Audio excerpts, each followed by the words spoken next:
ஒரு மகா கலைஞன் வாழ்ந்த வீடு, மக்களையெல்லாம் சிரிக்க வைத்த ஒரு மாபெரும் நகைச்சுவையாளன் இருந்த இடம், ஒரு மாபெரும் சகாப்தம் உருவான இடம், எத்தனையோ நகைச்சுவை கதைகளை பேசி சிரித்து பல முக்கிய பிள்ளைகள் வந்து சந்தித்து போன இடம்.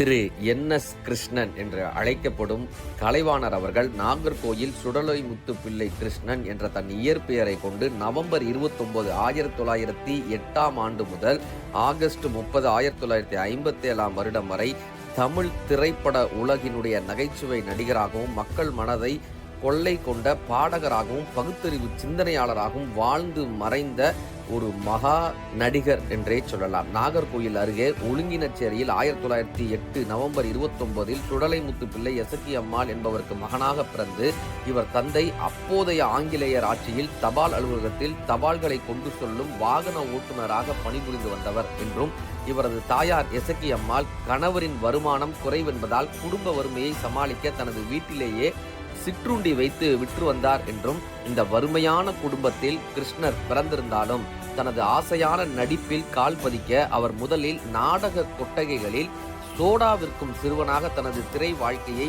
இளமை பருவத்திலேயே தொடங்கினார். பின்பு வில்லுப்பாட்டு கலைஞராக தனது கலை உலக வாழ்வை துவங்கினார். பின்னர் நாடகத்துறையில் நுழைந்தார். சொந்தமாக நாடக கம்பெனியும் நடத்தினார். அப்போது தமிழகத்தில் திரைப்படத்துறை பிரபலம் அடைந்திருந்தது. அதிலும் நுழைந்து தமிழ் திரைப்படத்துறையில் முன்னணி நகைச்சுவை நடிகராக வலம் வந்தவர் திரு NS கிருஷ்ணன் அவர்கள். என் பேர் NSK ராமச்சந்திரன், கலைவாணருடைய 2வது மகன், கோலப்பனுடைய பையன். இங்க வேற யாரெல்லாம் வர்றாங்க வந்து கலைவாணர் ஐயாவுடைய வீட்டை பாக்குறதுக்காக? எத்தனை பேர் வராங்க? எல்லாரும் வராங்க, அரசியல்வாதி எல்லாம் வருவாங்க, எல்லாரும் கேட்பாங்க. இருக்கும் நாங்க யார்கிட்ட எதையுமே எதிர்பார்க்க கிடையாது. ஏன்னா அவரு குடித்த பரம்பரை, நம்ம எதிர்பார்த்திருந்தா அந்த பரம்பரை விடுங்க, அவரை கெட்ட பேர் ஆக்குன மாதிரி. நல்லது அருமை அருமை சிறப்பு தானே. ஆமா, உங்களுக்கு தாத்தா பத்தி வேற என்னென்ன சொல்லியிருக்காங்க? தந்தை பெரியார் ஒருமுறை இவரது நிகழ்ச்சியை பார்க்க சென்றபோது அவர் சொன்ன வாசகம், என்னை எல்லோரும் பெரியார் என்கிறார்கள், ஆனால் உண்மையான பெரியார் யார் தெரியுமா? கலைவாணர் NS கிருஷ்ணன் தான் உண்மையான பெரியார். ஏன் தெரியுமா? நான் பகுத்தறிவு சிந்தனைகளை சொன்னால் என் மீது எல்லோரும் கல்லை தூக்கி எறிகிறார்கள். ஆனால் NS கிருஷ்ணன் வில்லுப்பாட்டு மூலமாக பகுத்தறிவு சிந்தனைகளை சொன்னால் எல்லோரும் காசு கொடுத்து சிரிக்கிறார்கள். என் மீது கல்லை விட்டு எறிகிறார்கள், இவர் மீது காசு கொடுத்து சிரிக்கிறார்கள். மக்களை சிரிக்கவும் வைத்து சிந்திக்கவும் வைத்த காரணத்தினால் உண்மையான பெரியார் NS கிருஷ்ணன் தான் என்று தந்தை பெரியார் அவர்கள் NSK அவர்களை பாராட்டியுள்ளார். இப்ப கேட்டார எல்லாத்துக்கும் எல்லாம் கொடுத்தாச்சாப்பா, கொடுத்துருவோம் இல்லையானு? இல்லண்ணே, ஒரே ஒருத்த மட்டும் வரமாட்டாங்க. ஒரே ஒருத்த வரமாட்டான், அந்த நடையில நிக்க யாருன்னு பாத்துற. அப்ப அவ்வளவு வைரவிக்க முடிச்சவனா நானே இறங்கி வரேன். ஏற கட்டணும் என்னப்பா, எனக்கு இன்னும் கலைவாணரை பார்க்கணும். பாபும் இந்த மாடி கூட்டு போனாங்க. யார? புரட்சி தலைவர் MG ராமச்சந்திரன். அப்பதான் எனக்கு அப்படியா நினைவோட்டுது. பயங்கர நம்பிக்கைலாம் இப்ப பண்ணி அப்ப கூட்டி பாப்பா வா பேசுறாம சாப்பிடு, தாத்தா எல்லாம் பேசுற மாதிரி சாப்பிட்ட உடனே கேட்டாரா, என்ன உனக்கு வேணும், என்ன வேலை தெரியும், நீ என்ன செய்வ? நான் உங்க கூட இருக்கேன், என்ன வேணாலும் நான் காலுக்கு செருப்பா இருக்கேன். கலைஞர் சொன்ன மாதிரி அப்படி தட்டி கொடுத்து என்ன சொன்னாருப்பான், உன்னுடைய இளமைக்கும் உன்னுடைய அழகுக்கும் நீ ஒரு நடிகன், என் கூட இருக்கு அப்படின்னா அன்னைக்கு தட்டி விடுது. வா ராமச்சந்திரன், உன் பேரன்னு சொன்ன ராமச்சந்திரன் கருங்க மேடையில. இறுதி வரை கொடுத்து சிவந்த கரமாக NSK இருந்தார். ஒரு முறை அவர் காரில் பயணம் செய்யும் போது ஒரு சிறுவன் அந்த காரின் மீது கல்லை எடுத்து எறிகிறார்.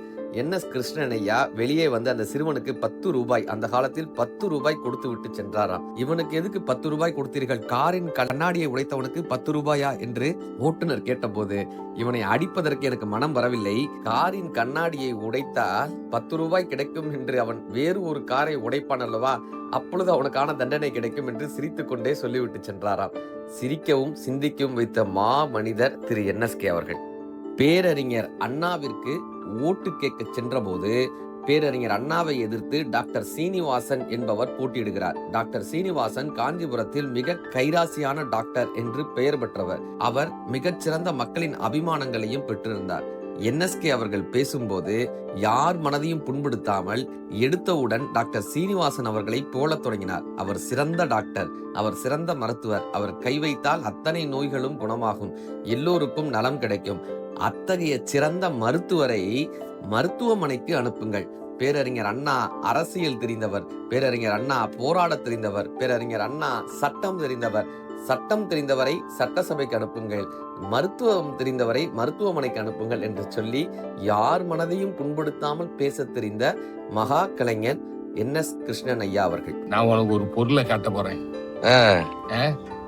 பயங்கரமான பொருள் இது. அது சேர்ந்து இருக்க சண்டை போடக்கூடாது. இதான் சொல்லிது. என்னத்தா நீங்க எப்படி பேச? இந்த பாட்டி படிக்காதுதான், ஆனா விவரம் உண்டு. சரி, அப்படியா? சரி, அந்த பொருளை கொண்டு வா, நான் பாத்துட்டேன். உன்னே போல இருக்கும், ஆனா நீ கொஞ்சம் கருப்பு, அவன் கொஞ்சம் சிவப்பு. என்னத்தான் நீங்க இப்படி பேசுன்னு? எனக்கு வந்து சினிமால தரம், ஆனா குடும்பத்துல இருந்தாங்க. ஆஹா,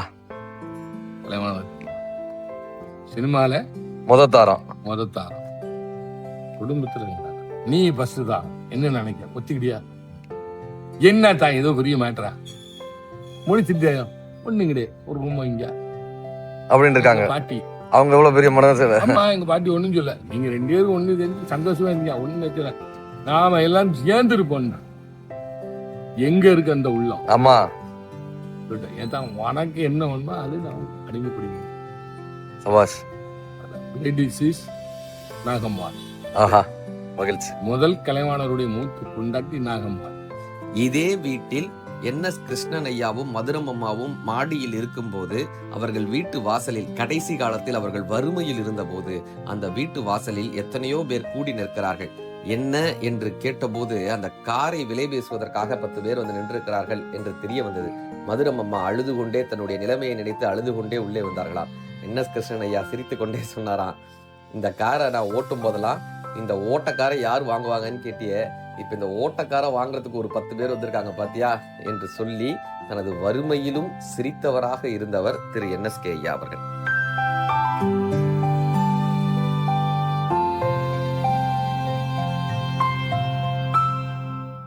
இங்கிருந்துதான் தமிழகத்தினுடைய பகுத்தறிவு சிந்தனை உதயமாயிருக்கிறது. எத்தனையோ நாடகங்கள் உதயமாயிருக்கிறது. ஒரு காலத்தில் கொடிகட்டி பிறந்து இவரை பார்த்து விட மாட்டோமா என்று இந்த வீட்டு வாசலில், இப்போது நாம் இருக்கும் இந்த இடத்தில் புதர் மண்டி கிடக்கும் இந்த புதர் வனத்தில் எத்தனையோ 1000 பேர்கள் ஒரு முறை அவர் முகத்தை பார்த்து விட மாட்டோமா, அவர் கைகளை தொட்டு விட மாட்டோமா என்று காத்திருந்த இடம் இந்த இடம். அவருடைய 4 கார்கள், அந்த காலத்திலேயே 4 கார்கள் நின்றிருந்த இடம் இந்த இடம். மிகப்பெரிய கோடீஸ்வரர்கள், மிகப்பெரிய தன வணிகர்கள், மிகப்பெரிய நாடக கம்பெனி ஓனர்கள், மிகப்பெரிய சினிமா ப்ரொடியூசர்கள், இசையமைப்பாளர்கள் என்று அத்தனை பேரும் காத்து கிடந்து அவரை ஒருமுறை பார்த்து விட மாட்டோமா என்று காத்து கிடந்த இடத்தில் இப்பொழுது ஆள் அரவமே இல்லாமல் நாமும் இந்த மரங்களும் மட்டுமே நின்றிருக்கிறது. இங்க இருக்கக்கூடிய ஒவ்வொரு மரங்களுக்கும் தெரியும் NSK ஐயா அவர்களினுடைய திறமையை. இங்க இருக்கக்கூடிய ஒவ்வொரு இலைகளுக்கும் தெரியும் அவர்களுடைய அந்த நகைச்சுவை தன்மையை. இங்க இருக்கக்கூடிய ஒவ்வொரு செங்கலுக்கும் தெரியும் NSK ஐயாவினுடைய பகுத்தறிவு சிந்தனையை. இந்த கட்டிடங்கள் அவரை பார்த்திருக்கிறது, இந்த கட்டிடங்கள் அவரை அரவணைத்திருக்கிறது, இந்த கட்டிடங்கள் அவர் நகைச்சுவையை கேட்டு சிரித்திருக்கிறது. இன்றைக்கு யாரும் இல்லாமல் தனித்து விடப்பட்டு ஏதோ இந்த கட்டிடமே ஓ என்று அழுவதாக நமக்கு தோன்றுகிறது.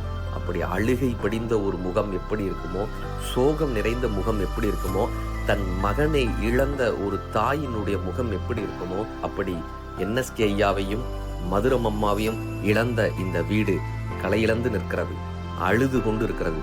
யாருமே வந்து பார்க்காத ஒரு வனத்தில் தனிமையாக நிற்கிறது. இதுதான் NSK ஐயாவினுடைய வீடு என்று யாருக்குமே தெரியவில்லை. இந்த கால ஜென்சி தலைமுறைக்கு NSK ஐயாவே யார் என்று தெரியவில்லை. ஒரு மாபெரும் சகாப்தத்தை மறந்த ஒரு தலைமுறையாக இந்த தலைமுறை இருக்கிறது. ஒரு மாபெரும் சகாப்தத்தை காலம் விழுங்கி விட்டது. ஒரு மாபெரும் பகுத்தறிவாளனை இந்த காலம் அழித்து விட்டது. ஒரு மாபெரும் சிந்தனையாளனை இந்த குழந்தைகள் மறந்து விட்டார்கள்.